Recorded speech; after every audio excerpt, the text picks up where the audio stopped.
Sa akin akin lang naman to, masyado nang umu-OA yung mga kwento tungkol kay Mayor Mark Alcala at kay Catherine Bernardo. Sobrang OA na po. Wala na nga resibo, ang dami-dami pang kwento. At saka bakit masyadong masyado lang pinaghihigpitan ng mga bagay-bagay na ito. Kung may relasyon, Kung totoo Oo nga, diba? Ganun naman, diba? Kung may relasyon, meron. Kung wala, wala. Yun lang naman yun, diba? At di natin maiiwasan yun. Public figure, si Catherine Bernardo. At sikat na sikat. Hindi po pwedeng hindi malaman ng publiko na si Catherine yung kasama ng mayor.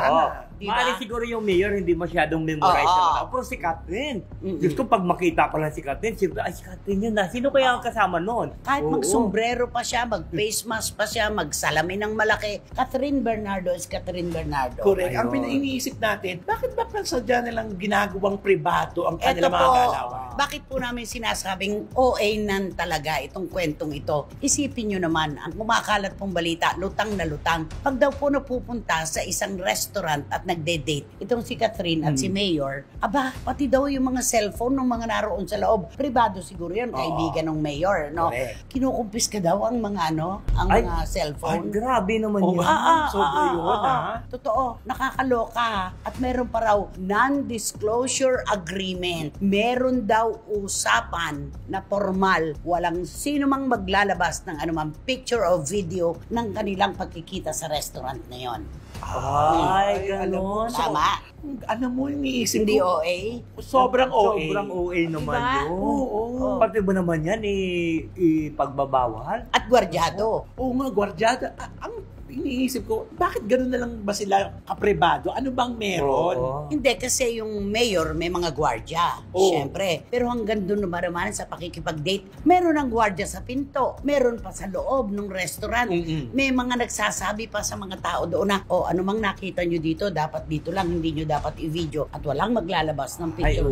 Ano to? Kasala ni Rene Parks at saka ni Zainab? Arake? Iniisip ko, siguro bigyan natin ng benefit of the doubt. Baka naman, siguro, sige ba, wala na munang magpa-post ng kung ano-ano hanggat hindi pa nabubuo ang relasyon. May ganon? Paano hindi pa nabubuo relasyon? Katagal-tagal na nito.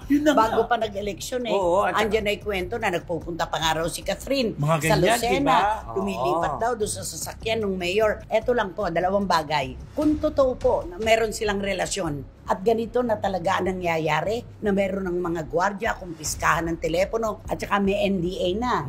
Ay nako, super OA po ito. Diba? At kung di naman totoo ang kwento, walang resibo, huwag paniwalaan. Correct. Yun lang.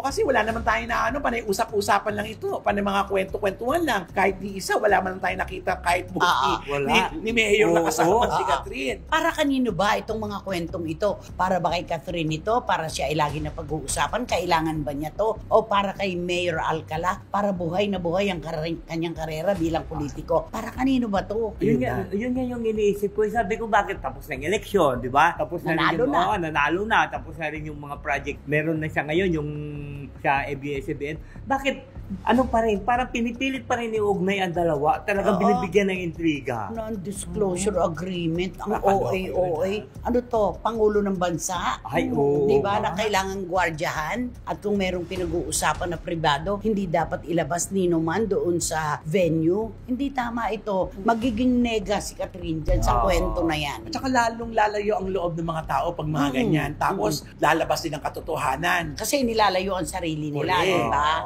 Alam mo, iniisip ko tuloy, siguro bago sila dumating doon sa isang restaurant, may darating na mga advance party. Di ba? Ganun yun. I-check yung mga ano to. Anto, Chris Aquino nung araw. Di ba? May presidential daughter. Diba? Parang hindi talaga nagugustuhan ito. Nakikita naman po natin at nababasa ko ano reaksyon ng ating mga kababayan sa ka-OA yan na ito. OA na OA talaga. Naisip mo, ano mang meron? Ano bang tinatago? Sko. Ay, single naman si Mayor, di ba? Wala siyang asawa. Ay, si Catherine, wala namang boyfriend. Single din siya. So, kailangan itago. Diba? Tsaka bakit wala resibo? Ibig sabihin, hindi totoo to.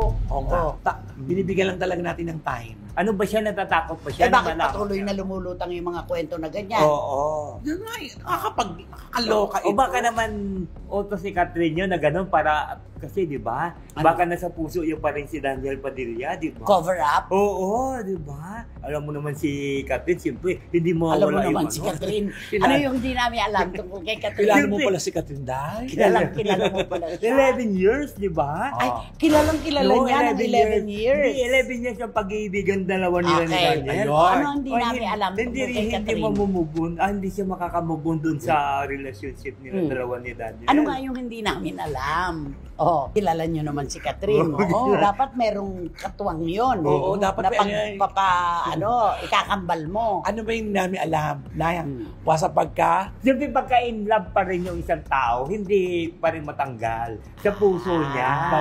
Baka siguro tinatago niya, siguro baka sinabihan niya rin si Mayor na ito yung pagkikita natin. Ay, scripted. Diba? Huwag muna sinulat? Huwag muna ni natin. Catherine, yung script? Iniisip ko tuloy na baka kaya ganyan lagi ang kwento, walang resibo, wala lahat, para preparasyon sa pagpasok ni Catherine sa bago na yung proyekto. Ako naman ang iniisip ko, hindi totoo. Ako rin. Wala resibo. Sabagay. Kapag ikaw, ang girlfriend mo ay isang Catherine Bernardo, ipagmamalaki mo. Totoo. Ipagmamalaki mo. At kapag ikaw naman si Catherine, kung gano'n na talaga nakatagpo na siya ng pampalit niya sa kanya dakilang pag-ibig na si Daniel Padilla, ipagmamalaki din niya. Dapat gano'n. Kung anong meron kayo, show it. At saka hindi pwede si Mayor siya, guwapo siya. Diba? Tapos may yung apelyedo, may dating, Alcala. Bakit ba dati niya pa itago yun? So kilala mo si Catherine? kilala niya. Ay nako, ito po talaga yung nakakapagdudang relasyon. At saka itigil na yung mga kwento na gwardyado, na merong non-disclosure agreement, na medyo kinukuha daw yung mga telepono. Ano to? Diba? PSG, taga Malacanang. Ay, ito na. Alam mo siguro sabi ng Mayor. Tago yung mga cellphone, hindi niya alam, naka-on pala yung CCTV. Diba? Siyempre, kung ang mga cellphone ay kinukumpiska, ang CCTV, patay din yun. Lahat yun. Pero ito. Hindi yung Mayor ang mapupulaan dito, kundi si Catherine Bernardo kung bakit niya pinapayagan na lumutang ang mga ganitong kwento patungkol sa kanya. Kasi kung ikaw girlfriend ka na, bakit mo kailangang itago? Dapat ilabas mo ko para lahat ng mga nagkakagusto pa sa'yo malaman nila na may girlfriend ka na. Tama. Diba? Ay, sabi doon ng dalawa, hindi doon sila showy. Hindi sila showy. Kung di kayo showy, gawin yung privado. Pero itigil na yung mga kwentong gwardyado, may mga NDA pa kayo, kinukumpis ka ang telepono. Hindi yan katanggap-tanggap ng publiko. Hindi maganda sa panlasa. Pumunta ako dito kasi may gusto sana ako ipakita sa'yo. Hello, Kathden fans! Sombreros ha. Kay nasa yun na kasi nung na-mention ko nung nakaraan, medyo OA na nga talaga na grabe naman yun na parang pati cellphone ng mga staff dun sa restaurant na pinagkainan kunuhay ni Mayor Mark Alcala. No, we respect naman Mayor Mark Alcala. We're not here to degrade or demoralize other people, mga kasombreros. Pero nandun tayo sa parang totoo ba na parang walang kahit isang ebidensya, kahit isang picture, wala, kahit isang video, wala. So parang nagbibilang tayo dito ng kumapa ng hangin, mga kasombreros, no? Parang pakilista na lang sa tubig, parang ganun ang peg natin dito, mga kasombreros. So natin ay yung totoo lang, at saka yung may mga witness ba na talaga nakasama ng Kathden. Kasi si Mayor Mark Alcala, never sila nagsama ni Ma'am Catherine sa isang project or sa isang ano man dyan, no? Walang event, no? Never sila nagkasama. Tapos bigla na lang nagkaroon ng mga gantong parang kabuti na mga tao dito, mga issue mga kasombreros. So yun, no, talagang nagpapasalamat din ako dito kay Ma'am Christy sa vlog na ito, no, kasi hindi naman all the time ay kampi siya, mga kasombreros, no, pero respect naman each other's opinion. Kung pa yung opinion na iba, as long as parang nasa tama naman, mga kasombreros, no. So yun po, mga kasombreros. And then ito, naglabas ng panibagong teaser, ha. So bukas na ito, mga kasombreros.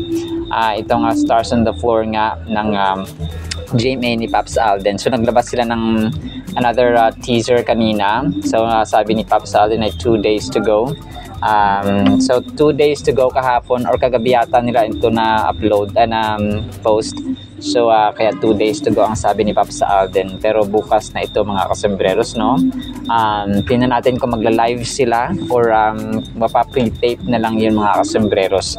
Kasi nga may event din, no? GMMSF. So talagang we are praying and hoping na makakapunta sila bukas mga kasembreros. And then ito, biking moment ni Sir Alden kanina. Syempre nakakulay dilaw kasi yung kulay puti niya mga kasembreros ay hindi ko alam, no, according sa last na update natin ay chinat siya ni Ma'am ni Ma'am Grace yata yon, kung kamusta na sa Cathay Pacific yung kanyang bike, kung naasikaso ba. Response pa lang pero action parang wala pa yata mga kasembreros, no, as according kay Ma'am Grace mga kasembreros or dun sa Marites University. So yun po, no. And then ito, kasama yata ni Pops Alden dito si Christopher Martin mga kasembreros. So yun po. And then ito, sobrang kulit ito mga kasembreros. Kasi may isang fan, medyo matagal na ito nung repost lang ng isang admin. Yung isang fan, so paano kiligin si ate kay Tisoy, kilig yarn. So parang may isang kasamahan dun sa na kinikilig kay Pops Alden mga kasembreros. Kasi nga parang nagpa-photoshoot or nag-video shoot sila mga kasembreros. So parang inaayusan nila something, inaangguluhan mga kasembreros si Pops Alden. If I'm not mistaken, part pa ito ng Oxycure. Hindi Oxycure mga kasembreros. Pero yun nga, parang video shoot siya. Medyo hindi siya recent mga kasembreros. So parang kasi yung buhok ni Pops Alden tsaka yung itsura niya parang matagal na mga kasembreros. So yun po, no, paano kiligin si ate, no, kinikilig daw si ate mga kasembreros kay Pops Alden. Sino ba naman ang hindi, no, kahit nga mga lalaki ay parang nababaitan at saka nato-charm kay Pops Alden mga kasembreros. And then ito, another Instagram story ni Pops Alden mga kasembreros. Parang yung bike niya na puti ay nakatayo, no? Pero the wait is over. The first shot, parang ibang iba, ito ba yung niya? Ito yung planago niya, parang hindi, no? Pero parang pinost niya mga kasembreros eh. So hindi ko lang kung naayos na ito. So yun nga, in last update ay parang wala pang action na ginawa ang Cathay Pacific mga kasembreros. And then another Instagram story niya ay umiinom, hindi ko alam kung iniinom niya is parang kape na parang kasi ang naka sa playlist niya is cold coffee mga kasembreros. So baka ito, baka cold coffee nga talaga na literal na kanya pong iniinom mga kasembreros. So and mamahalin of course, no. And then ito yung Belo Ulthera Prime ay nag-post, no, Ulthera Prime patient since 2019 kasi makabelo talaga din si Sir Alden. So si Ma'am Catherine naman ay IV, no, kay Doc IV mga kasembreros. So nag-post sila ng ng parang changes or mukha ni Pops Alden. Sabi dito, of all the treatments I've done, this is the one that I really worked on me. This is the one that really worked on me, especially on my face na mas ma-define yung jawline and have a similar or smaller and defined face, much better for TV, no? Sabi ni Pops Alden. Instagram story din niya ito mga kasembreros. And then ito, so kasi parang nagpa-teaser din ng ibang admin na kasi di ba magtatambal na naman si Pops Alden tsaka si Marian sa sa Stars on the Floor. Parang ito ay parang pampaabang din nila. Pero ito po ay dati pa Carmela na show nila na teleserye ni Pops Alden mga kasembreros dati sa TV. No, parang parang magkasing height lang si Ma'am Marian at saka si Ma'am Catherine. Or mas matangkad ng 1 inch si Ma'am Catherine mga kasembreros kay Ma'am Marian. Sa rong 5'2", 5 feet mga kasembreros eh. Yung sobrang tangkad ni Pops Alden. So yun po na kakulitan din nila. So ngayon ay ate-ate na niya si Ma'am Marian mga kasembreros. Nakiyan niya na rin na ate-ate na niya mga kasembreros. And then ito, last item natin. Sige ito, last item natin ito Sobrang ganda ng mga close-up photos, no? Ni box office, phenomenal box office of tao dito, nabubulong tayo sobrang haba. Cinema queen na lang na box office cinema queen mga kaso sa Philippine cinema. So yun po mga kasambreros na parang may tinitingnan siya dito sa isa. Nasa table siya mga kasambreros. Alright, so now po sa ating Kathleen items for today ha. June 27, 2025. So marami tayong aabangan bukas. May mga naka-ready ako dito na hindi ko makaya mga kasambreros, no? And sarado na po ang tindahan ni Kasombrerong Dennis for today, Friday po. Sana po ay pangyan po natin ang Word of God and blessed evening po sa bawat isang Katlinati. At para po sa ating Word of God mga Kasombrerers ay sobrang ganda po nito. Ang title, The Messenger. Mark 1, 1-2, the beginning of the gospel of Jesus Christ, the Son of God, as it is written in the prophets, Behold, I send my messenger before your face, who will prepare your way before you. Ang messenger na ito mga Kasombrerers ay hindi po yung sa Facebook or sa meta natin na messenger sa cellphone ha.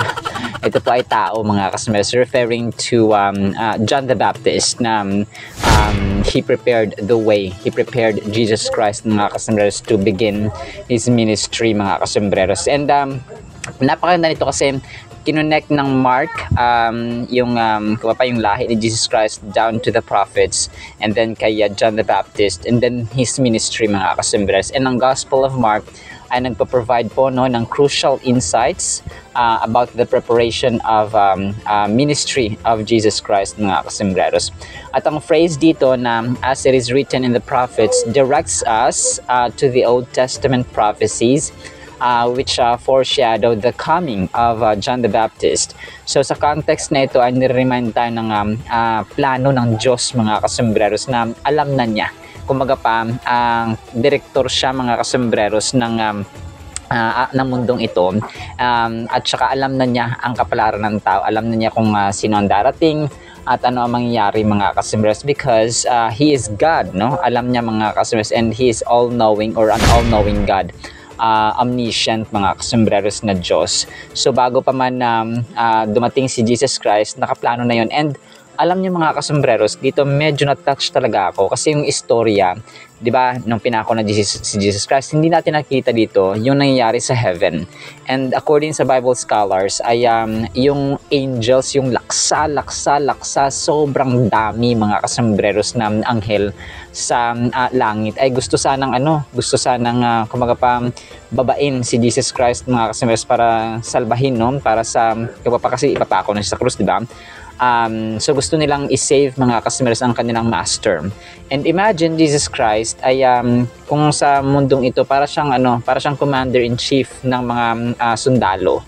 So ang kanya mga warriors, mga angels, mga Kasombrerers ay para mga warriors na naghahanda at saka nakikinig ng bawat utos ng kanilang commander-in-chief. And walang utos, no? God the Father Himself, no? Siya ang presidente mga Kasombrerers ng heaven. And nag-aantay yung mga angels na ng utos. Pero wala sinatanggap na utos na bumaba kayo, isalba or iligtas si Jesus Christ sa kapamakan at saka pagpapako sa krus, because that was really the intention, that was really the main goal and purpose ng Diyos natin na pinababa niya si Jesus Christ to save humanity mga kaso. So, grabe, no? Kung alam nyo, siguro alam natin yung scenario dito sa lupa at saka alam din natin yung scenario sa heaven at that time, talagang mamamangha tayo kung gaano kadakila ang pag-ibig ng Diyos sa atin na hinayaan niyang parang katayin ang kanyang anak sa krus mga Kasombrerers na parang tupa para sa ating kaligtasan because of His great love na wala nang ibang rason kundi pag-ibig mga Kasombrerers. The act of preparing the way is significant. It hints at the idea of making straight paths. So napakahalaga. Parang yung isang mag-travel ka from this point to that point, kailangan meron siyang daanan. So kung walang dadaanan sa gantong area, so hindi ka makakadaan dyan mga kasambero. So, and John the Baptist played a very important and crucial role mga kasambero sa ancient Middle Eastern culture. Parang nakagawian na yun mga kasambero na i-ready ang daan ng isang hari. So same goes with Jesus Christ mga kasambero, smoothing the journey so he could pass without hindrance. In a spiritual sense, John the Baptist's role was to prepare people's hearts for receiving Jesus, the Messiah. So, dalawa naging role ni John the Baptist mga kasambero. Ni-ready niya kasi he was baptizing people sa Jordan River at that time mga kasambero. And then Jesus came in sa scenario or sa eksena para nga magpabinyag din kay John mga kasambero. So, kaya siya tinawag na John the Baptist. So, Juan Bautista. So, noong June 24, ayan nga, celebrate ng custom or nakagawian mga kasambero sa Catholic Church. Yung yung San Juan, pagbabautismo. This preparation involved calling people to repentance and helping them recognize the significance of Christ's coming. So, nandun yung pagtawag na rin sa mga tao na magsisi sa mga kasalanan mga kasambreros at saka yung kahalagahan na i-recognize kailangan maging aware sila na darating ang Messiah, darating ang tagapagligtas, darating ang Kristo. The essence of Mark 1 chapter 1 verse 2 emphasizes the collaboration between God's prophetic promise and its fulfillment through human instruments like John the Baptist, enriching our understanding of divine orchestration in history. So grabe alam niyo po napakaganda nito mga kasambreros kasi nga si John the Baptist ay ni-ready niya. So, collaboration. Kasi uso nga yung collaboration, So, collaboration ng God's prophetic promise, pangako sa atin, which was Jesus Christ, ng salvation, mga kasambers. At yung fulfillment ba sa pamamagitan ng human instrument, kagaya ni John the Baptist and the prophets. So, sabi dito, I send my messenger. So, ang sa verse mga kasambres ay sabi nila, ipapadala ko ang mensahero. So, this declaration encapsulates God's intention. It's active, not passive. So, siya, talagang intentional. Kumbaga, para siya nakaplano, nakaset mga kasambreros. And sabi pa dito, God's willingness to send someone reflects His desire to reach out to humanity actively. Yung isang lalaki kunwari at saka yung mag-asawa parang magsing-irog sila. So intentional yung pagpapakasal, intentional yung sa paniligaw, intentional na susunduin mo, ihahatid at saka maniligaw ka mga kasbers. And then yung pag-aaral, intentional. Kapag ikaw magtrabaho, intentional. Kailangang gumayak ka, mag-prepare ka, mag-commute, pupunta sa trabaho or sumakay para mag-travel mga kasos para sumakay tsaka papunta sa trabaho and then pauwi. So, intentional. Magkaroon ng anak, intentional. Magkaroon ng pamilya, intentional. Ang mangarap, intentional. So, same goes with what God the Father did to humanity. It's active mga kasembreros. Kung kaya, yung as a sort of a reflection sa atin dito, dapat din yung ating pag-ibig sa Diyos ay intentional, ang verse na ito ay nag-offer sa atin ng napakaraming lessons mga kasembres, yung Mark 1:2. This 1:2 alone mga na pwedeng mag-transform sa ating pang-araw-araw na pamumuhay, sa ating mindset, sa ating point of view, POV mga kasembres. And una nga rito, tinuturuan tayo ng importance ng preparation. Okay? Just as John the Baptist prepared the way for Christ, we need to prepare our hearts and minds for what God wants to do in our lives and circumstances. So, ang preparation na ito ay nag-involve sa atin ng heartfelt na adjustment. Kailangan yung puso talaga natin repenting from our rocky paths or chaotic distractions, mga kasembreros. And ang buhay na ito ay napakaraming ingay. Social media, sa kapitbahay, maaring ingay na literal, yung aso, yung sigawan ng kapitbahay, yung sa loob ng bahay mismo, sigawan ng magulang, sigawan ng anak sa magulang, magulang sa anak, kapatid sa kapatid, asawa to asawa. So, ganun mga kasos. And we'll learn to quiet that noise and open our spirits to powerful movements of God. So, intentional din dapat yung ating, kumaga pa yung pagbukas ng ating maisipan at ang ating kaluluwa mga kasos, ang ating puso mga works at saka amazing deeds ng Panginoon, actions niya mga kaswes, at amazing plans sa ating buhay. So napaka-profound ng message actually ng Mark 1:2 mga kasembreros, na yun nga, no, nagkaroon ng collaboration from ancient to present audiences and children of God mga kasembreros, na pinrepare na yung way at saka yung plano talaga para sa atin mga kasembreros, which John the Baptist prepared the way of the Messiah, the Christ mga kasembreros.